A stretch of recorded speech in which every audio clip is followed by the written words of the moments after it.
hatua. Kumtegemeza mchungaji nako kuna vitu vingi. Moja ni mfumo ambao unaweza ukawekwa na wazee wa kanisa. Mbili, kama kuna zoni zinaweza zikaweka mfumo, idara zikaweka mfumo, lakini mtu mmoja mmoja pia. Jamani amina. Jamani amina. Nyinyi mkiwa na maono, viongozi wanapoleta kama iko la mwezi wa 12, wazee wakakaa na viongozi, labda viongozi wa idara, viongozi wa zoni, mashemasi wale.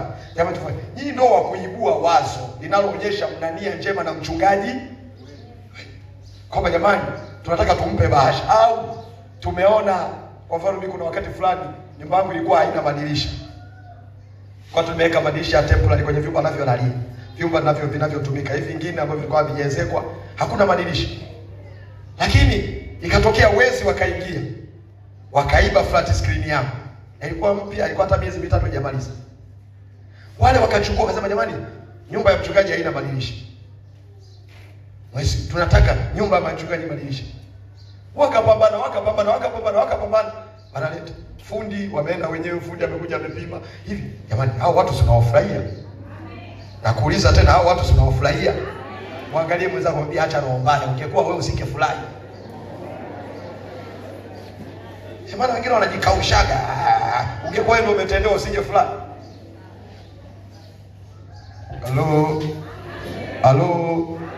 Halo.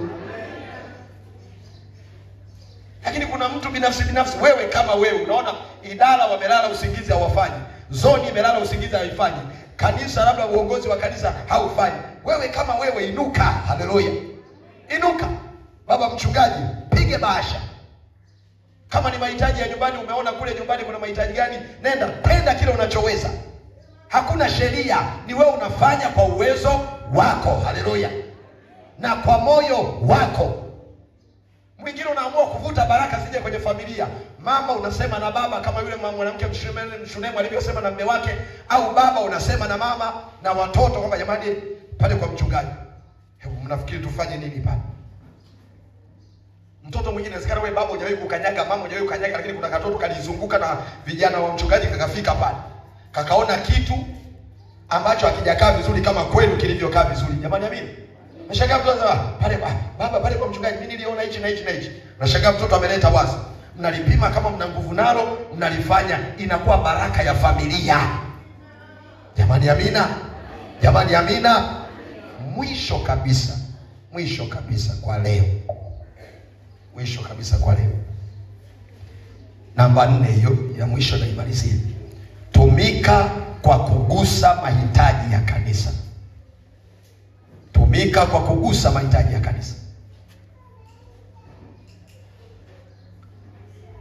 Unaposoma kitabu cha Wakorintho wa pili sura ya 8 kuanzia mstari wa 1, unawaona waumini wa kanisa la Makedonia namna walivyoitikia wito wa mtume Paulo kugusa mahitaji ya kanisa. Ukisoma maandiko hayo unaona vile ambavyo walifanya kwa mioyo yao. Hawakuwa na uwezo mkubwa, lakini walifanya kwa mioyo yao. Walijitoa mpaka mitume wakashangaa waliposhirikishwa mahitaji ya kanisa. Kwa sababu mahitaji ya kanisa yamegawanyika. Unapoleta zaka na sadaka, kuna mahitaji mengine yanaweza katatuliwa kule. Umeme unaweza ukanunuliwa, vitu vidogo vinaweza vikanunuliwa, lakini kuna mambo makubwa. Jamani Bwana asifiwe sana. Kuna mambo makubwa. Mahitaji ya kanisa. Sasa lakini naomba tusome kile kitabu cha Matendo sura ya 4 mstari wa 36 na 37. Napoelekea kuhitimisha. Tumika kwa kugusa mahitaji ya kanisa. Matendo sura ya 4:36 na 37. Tuone mfano wa mtu mmoja ambaye yeye aliamua kujitoa kwa ajili ya mahitaji ya kanisa. Kuna aliyefungua. Ndio namalizia hivi. Kitoka hapo tunaandiko moja tunamaliza nalo. Yule msomaji wangu wa siku zote hayupo leo. Sura 36 na 37. Nasema na Yusufu aliyeitwa na mitume Barnaba, maana yake mwana wa faraja, Lawi, asili yake mtu wa Kipro, alikuwa na shamba akajuza, akaileta fedha akaiweka miguuni pa mitume. Asante. Jina la Bwana Yesu barikiwe sana. Biblia inasema kwa habari ya mtu aliyeitwa Yusufu, ambaye mitume walimbadilisha jina wakamuita Barnaba, ambalo tafsiri yake ni mwana wa faraja. Inasema aliuza shamba akaleta fungu lile au fedha ile miguuni pa mitume. Kwa nini alileta miguuni pa mitume? Maana yake anashughulika na mahitaji ya kanisa. Jamani, Bwana asifiwe sana.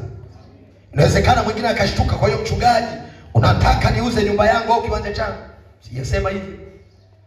Lakini kuna watu wamepewa neema, wanamiliki mashamba mawili, wanamiliki viwanja 6, wanamiliki nyumba kadhaa. Jamani, si wako watu wa namna hiyo? Watu ambao wamewekeza. Kwa hiyo Yusufu haina maana kwamba alikuwa na shamba hilo peke yake. Yeye alipoangalia ukubwa wa hitaji uliopo kanisani, akaona nikitoa fedha hii haitatatua. Lakini nina mashamba yangu, nina shamba langu Mpondole, nina shamba langu sijui Kisarawe, nina shamba langu Kivule. Akasema nauza shamba la mahali fulani, fedha napeleka kanisani, iende ikatatue mahitaji yaliyopo kanisani. Hii inatufundisha pia kwamba ndani ya kanisa tunahitaji watu wanaoweza kuona mahitaji ya kanisa. Fungua kitabu kile cha Waamuzi sura ya 16, 20 hadi 22, andiko langu la mwisho hilo. Waamuzi sura ya 16, mstari wa 20 hadi ule mstari wa 22. Waamuzi sura ya 16, mstari wa 20 hadi 22. Ukisoma hapo Biblia inasema, kisha akasema, Samson, Wafilisti wanakujia. Akaamka katika usingizi wake, akasema, nitakwenda nje kama siku nyingine na kujinyoosha. Lakini hakujua ya kuwa Bwana amemwacha. Mstari wa 21, Wafilisti wakamkamata, wakamng'oa macho, wakatelemka naye mpaka Gaza, wakamfunga kwa vifungo vya shamba, naye alikuwa akisaga ngano katika Gaza. Jamani, Bwana asifiwe sana. Tunapoliangalia hilo andiko na kulileta kwetu, kulitafsiri kwetu, tunaona ya kwamba moja ya mambo ambayo shetani na mpinga Kristo katika siku zetu anatamani kuyatimiza ni kuona ya kwamba watu wanaokoka lakini wanabaki kuwa watu wasiojua wajibu wao ndani ya kanisa. Ni kuona ya kwamba watu wanaokoka lakini hawana moyo wa kutumika ndani ya kanisa. Mambo haya niliyoyasema huwezi kuyafanya bila kuwa na moyo wa utumishi. Huwezi kuwa mwaminifu kuleta zaka kama huna moyo wa utumishi. Huwezi kuwa mwaminifu kuamua kuongeza kiwango chako cha sadaka kama huna moyo wa utumishi. Huwezi kuinuka kwenda kumtegemeza mchungaji kama huna moyo wa utumishi. Lakini pia huwezi kuyaona mahitaji ya kanisa kama huna moyo wa utumishi. Tunafahamu Samson alikuwa na moyo wa kulitumikia taifa lake. Hakuona taifa lake, hakuona furaha taifa lake linanyanyaswa. Hakuona furaha Wafilisti wanawatesa watu wake. Ndio maana alijitoa usiku na mchana, anakwenda anapambana ili awaokoe ndugu zake. Anawatoa kwenye makucha ya uonevu, anawatoa kwenye makucha ya kunyanyaswa. Lakini jambo lile halikuwa furaha kwa adui. Jamani, amina. Jamani, amina. Hii maana yake ni nini? Hata wewe unayetumika leo ndani ya kanisa, nataka nikwambie jambo hilo halileti furaha kwa adui. Jamani, amina. Wewe unayeleta zaka, wewe unayeleta sadaka, wewe unayetegemeza mchungaji, wewe unayegusa mahitaji ya kanisa, ni kweli unafanya, lakini shetani anasaga meno. Tunaelewana watu wa Bwana? Tunaelewana wateule wa Bwana? Tunaelewana wateule wa Bwana? Na shetani anaweza akatumia mamlaka zake za giza kutoka nje, lakini pia anaweza akapanda roho chafu ndani ya washirika wenzako. Kuna watu wanaambiwa ni viherehere kanisani. Kwani wanaambiwaga na wapagani? Na kuuliza, wanaambiwa na wapagani? Jamani, Bwana asifiwe sana. Hivi mtu atatoka Roma kule ibada apita akutana wewe njiani akwambia umekuwa kelele kanisani. Atakaye kuambia ni mwenzako mnayesali wote. Jamani Bwana asifiwe sana. Ndivyo ilivyokuwa, watu waliona Yusufu wakapanga njama. Yusufu akaingia kwenye mtego. Yusufu akakamatwa. Walichofanya Wafilisti ni nini? Kung'oa macho. Kung'oa nini? Kung'oa nini? Macho. Wakaondoa macho ili asione yanayoendelea. Wakaondoa macho ili asione uhitaji tena. Yeye alikuwa akiingia ibadani, anaona, anasema mapambo yamechakaa, Jumamosi nitakuja kupamba. Wanang'oa macho. Unashangaa Jumamosi inapita, mwezi unapita, miezi inapita. Alikuwa na moyo wa kupamba kanisa, leo haoni kama kanisa linahitaji kupamba. Tuko pamoja? Tuko pamoja? Tuko pamoja? Walikuwa na moyo. Mchungaji akisimama hapa, unaangalia suti yake, unasema suti ile imechakaa, lakini mchungaji anapenda kuivaa. Ninakwenda kununua kitambaa cha rangi ile ile, nimpe akashone suti nyingine. Jamani Bwana asifiwe. Bwana asifiwe.